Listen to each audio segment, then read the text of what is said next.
როგორც ჩანს, საბა გოგლიჩიძე უდინეზეს მთავარი მწვრთნელის გეგმებში აღარ შედის. ასეთი ტიპის სტატიები სულ უფრო ხშირად გვხვდება იტალიურ პრესაში. და მართლაც, მაგალითად, პირველი ტურის მატჩში კომოს წინააღმდეგ საბას არ უთამაშია.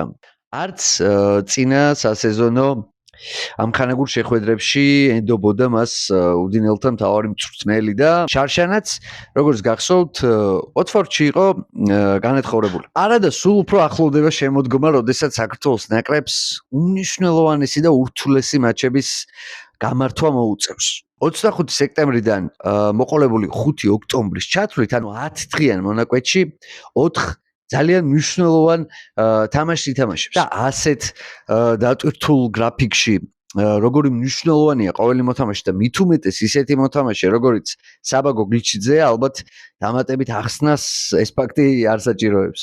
ჯერჯერობით ისეთი კონკრეტული ამ თემასთან დაკავშირებით არაფერი არ დაწერილა, რომ რომელიმე კლუბი იყოს დაინტერესებული ან რაღაცა მოლაპარაკებები მიმდინარეობდეს, თუმცა ჯერ დრო არის სატრანსფერო ფანჯარის დახურვამდე, მოგიხსენებათ, დედლაინზე ხშირად ხდება ხოლმე ისეთი ტრანსფერები, რომლებზეც ესე წინასწარ თითქოს არ საუბრობენ. ამიტომ იმედია ეგ ამბავი გადაწყდება.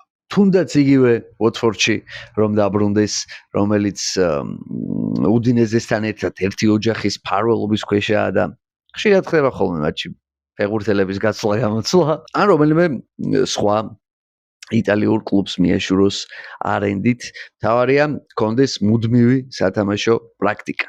საინტერესოა თქვენსად ისურვებდით საბა გოგლიჩიძის ნახვას, რომელ ჩემპიონატში, რომელ კლუბში, ვის მოუხდება ყველაზე მეტად თქვენი აზრით. მოკლედ, იმედია ეგ ამბავი მოგვარდება, იმიტომ რომ ეხლა ნამდვილად არის ის მომენტი, როდესაც საქართველოს ნაკრებს აბსოლუტურად ყველა ფეხბურთელი ესაჭიროება.